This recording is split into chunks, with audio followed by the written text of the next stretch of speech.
Be sure to follow UWA Elite on social media to keep yourself updated on everything UWA Elite. Want to be a member of the UWA Elite Army? You can follow UWA Elite on Facebook, YouTube, Twitter, Instagram, and TikTok today so you don't miss out on any of the latest UWA Elite news and announcements.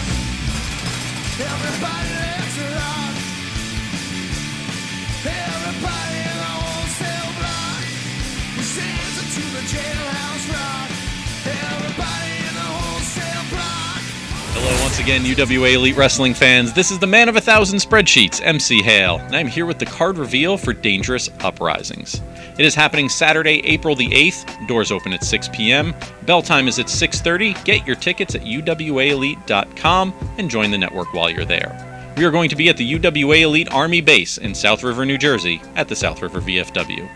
Now, normally I start these card reveals or the rundowns with the UWA Elite Championship match. Start from the top. I'm not going to be doing that on this reveal, and there's a very, very good reason why. There is no UWA Elite Championship match at Dangerous Uprisings.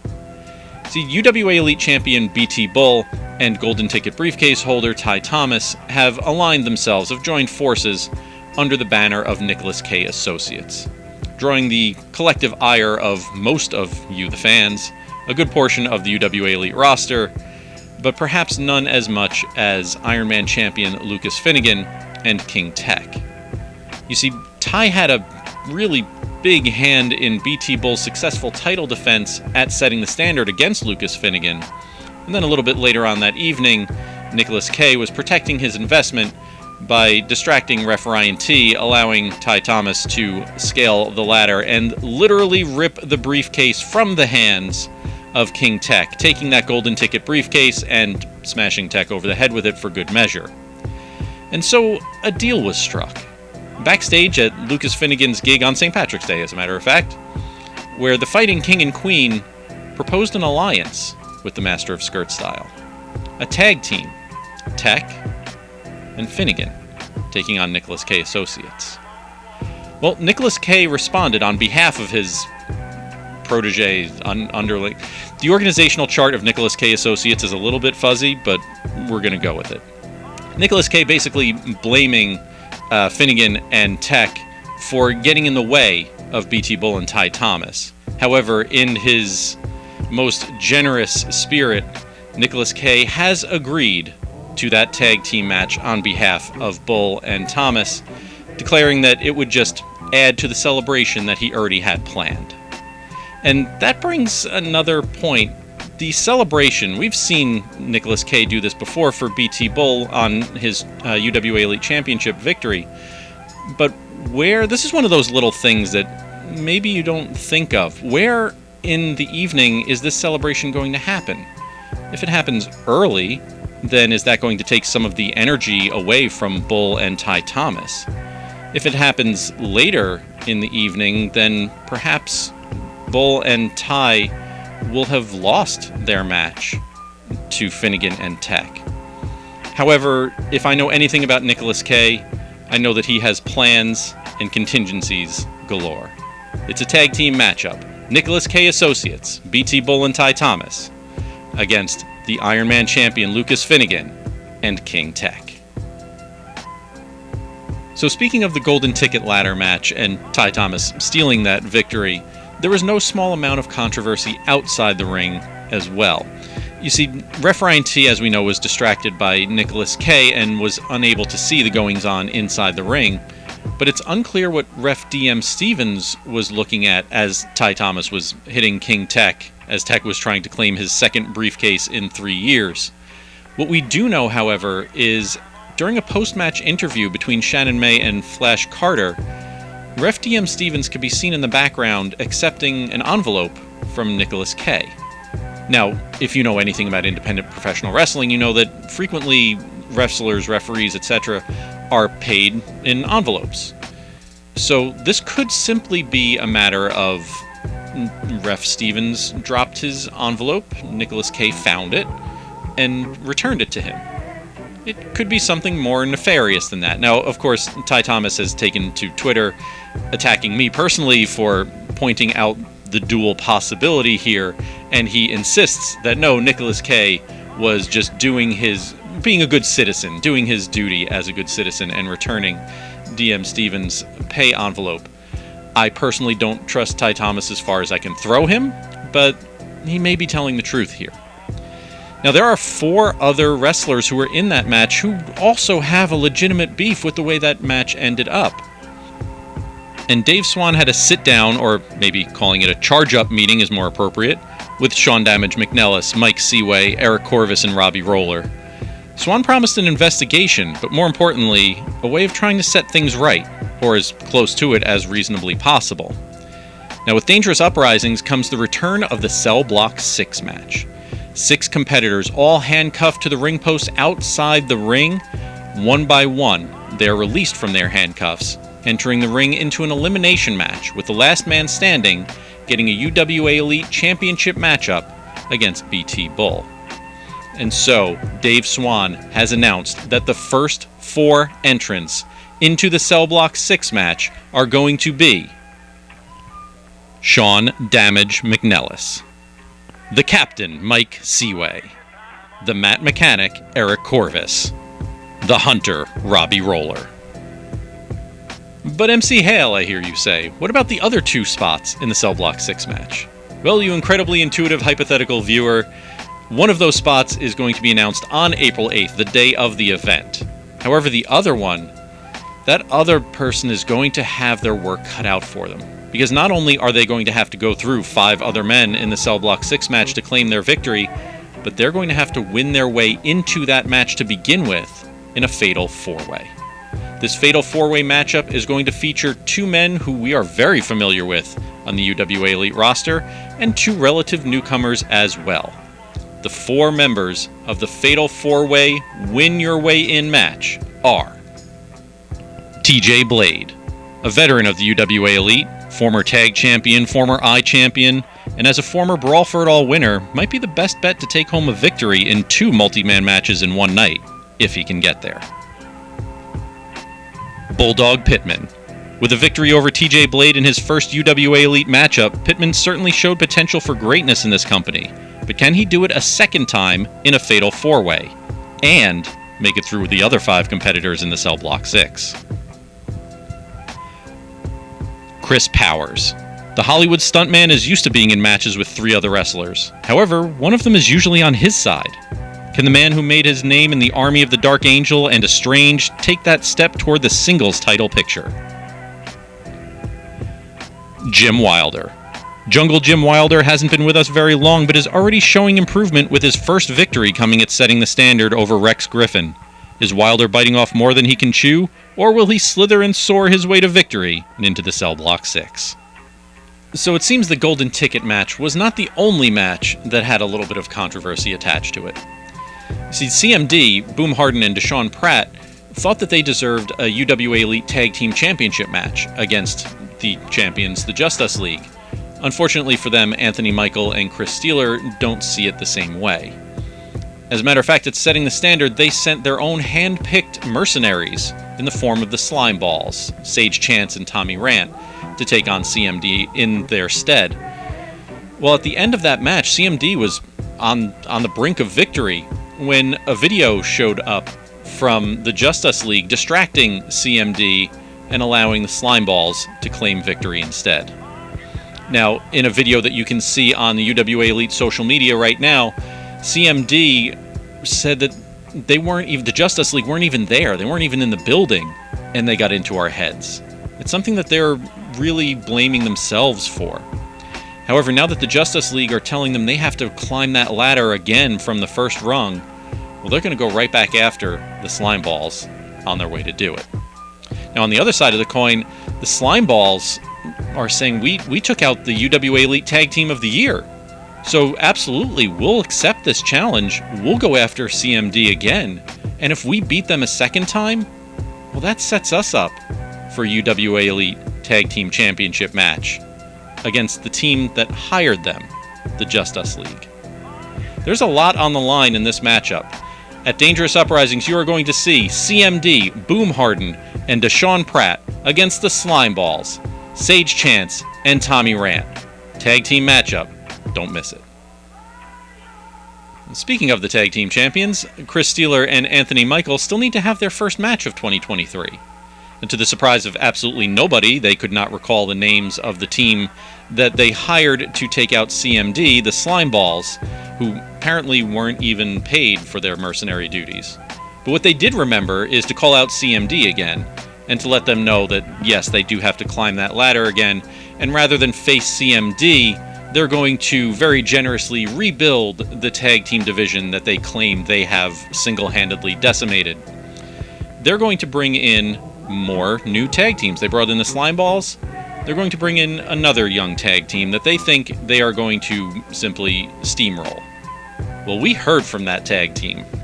The Lost Boys, friendly neighborhood firestarter Junie Underwood, and the backbreak kid Ethan Promise, after a bit of confusion about who the Justice League actually are, accepted the challenge, got their thoughts together, got on the same page, and said that not only are they going to face the Justice League for the Tag Team Championship, but it's going to be kind of hard for Steeler and Michael to rebuild this division when the Lost Boys take those titles back with them out of South River. You're going to see the Justice League, Anthony Michael and Chris Steeler, against the Lost Boys for the UWA Elite Tag Team Championship at Dangerous Uprisings. Different championships mean different things to different wrestlers. For some, it's an opportunity to put their own personality, their own spin on the title. For others, it's about the history, the prestige of the championship belt itself. And for Joey Adams, the I-Champion, in a post-match interview with Shannon May, declared that he sees the I-Championship as the title of the people, the championship of the fans. And he wants to bring that title back to its roots. So Joey Adams has issued not quite an open challenge, but open-ish, saying that any former I-Champion is welcome to challenge him for that title belt. Anyone who has held the I-Championship title belt in the past in UWA Elite is welcome to answer the call. And who did answer that call? Well, back when he held the I-Championship, he was known as Chris Redfield, but we now know him as Explosive Eddie Thomas. And yes, he was indeed a UWA Elite I-Champion. In a video you can see on the UWA Elite social media, Eddie Thomas congratulated Joey Adams for doing something that Eddie Thomas has done before, kind of keeping the rookies at bay and rewarding the veterans. He also admired the same way that they tend to finish matches. See, Joey Adams is your 2022 Finisher of the Year winner for the No Leaf Clover. That, I dug into the spreadsheets a little bit, as I am wont to do, and saw that in terms of number of victories, the No Leaf Clover is one of the top 2 finishing submission maneuvers in UWA Elite history. What is the other side of that coin? Eddie Thomas's Figure C4. And so with a bit of a scowl, Eddie Thomas decided that yes, he will accept that challenge. But he wants to put his own spin on it, add his own stipulation. And so, at Dangerous Uprisings, UWA Elite I-Champion Joey Adams will bring the No Leaf Clover against Eddie Thomas's Figure C4 for the I-Championship in a submissions match. The I-Championship Challenger rankings have had their own fair share of twists and turns and surprising outcomes. Back at Last Breath, Chris Powers and Jay Evans were set to square off one-on-one for the I-Championship's #1 contendership. That is until the surprise return of Flash Carter, inserting himself into that match, making it a triple threat, and ultimately Carter walking away from South River, New Jersey with the #1 contendership. Now fast forward to setting the standard last month, when it was the #1 contender Flash Carter going up against I-Champion Joey Adams, and who should walk out to the ring but the key to the professional wrestling, Jay Evans, making this also a triple threat match and a little bit of turnabout is fair play. So we know how this match ended up, Joey Adams locking the No Leaf Clover onto Jay Evans while Flash Carter was hung up in the turnbuckle, unable to do anything about it. Now, with a defeat in this match by decree of UWA Elite President Dave Swan, Jay Evans was supposed to go to the back of the line. However, Evans is using Flash Carter's own words in an interview that he had with Shannon May after that match against Flash Carter. Carter saying, "I'm not done with you, Jay Evans," and Evans taking that as an invitation. Evans and Carter both have legitimate claims to the number one contendership to the I Championship. And how do we solve a problem like that in professional wrestling? At Dangerous Uprisings, you will see Flash Carter against Jay Evans one-on-one, and it is for the number one contendership to the I Championship. At Dangerous Uprisings, if we can stick with the lockdown theme, we have a few repeat offenders. We have a rematch, CMD against the Slimeballs. We have 4 of the entrants from the Golden Ticket ladder match rolling into the Cell Block 6 match. We have Jay Evans and Flash Carter repeatedly trying to one-up each other.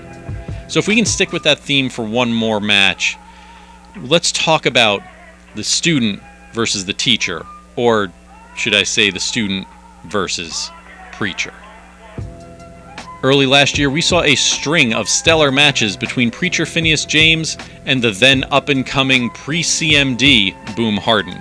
Now, Preacher has no small supply of former students, one of whom is looking to prove that they've learned quite a bit since leaving the tutelage of Phineas James and making a return to the UWA Elite ring after a 4-year absence. Chris Bradley has spent those 4 years across the tri-state area gaining experience, gaining notoriety, gaining popularity. Now we know Phineas James can counter just about any move that you can throw at him and is one of the best psychological wrestlers that we've ever seen. However, is the experience enough to overpower the strength and youth of Chris Bradley? Now, before we wrap things up, I do want to quickly address one thing that I've gotten a few questions about on Twitter, and that is the New York Drip and the King of the Barons, Matt Vertigo and KTB. I did speak to UWA Elite President Dave Swan, the question being, are they going to be judged separately or collectively? And Dave Swan confirmed that both Vertigo and KTB are suspended indefinitely for their roles in the chaos at setting the standard. So they are not going to have a match. We do not expect to see them at Dangerous Uprisings.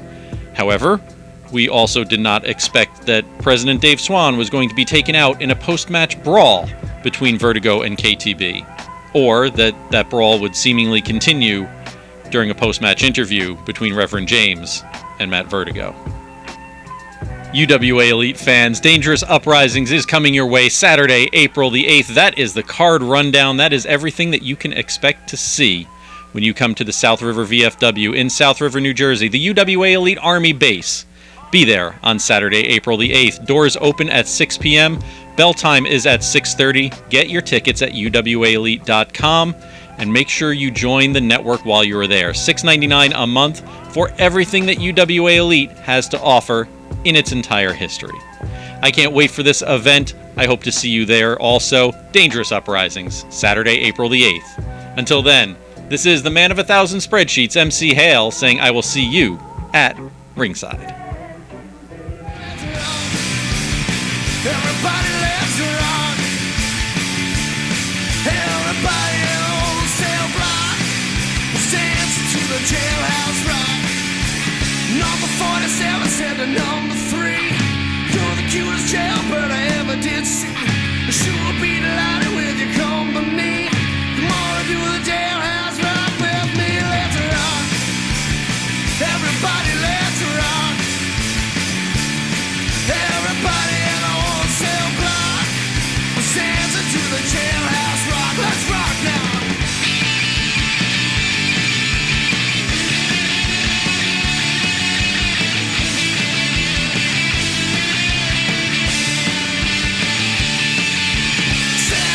Sitting on a block of stone, way over in the corner weeping all alone. The one said, everybody, don't you be no square. You can't find a part to use a wood and a chair. Let's rock. Everybody, let's rock.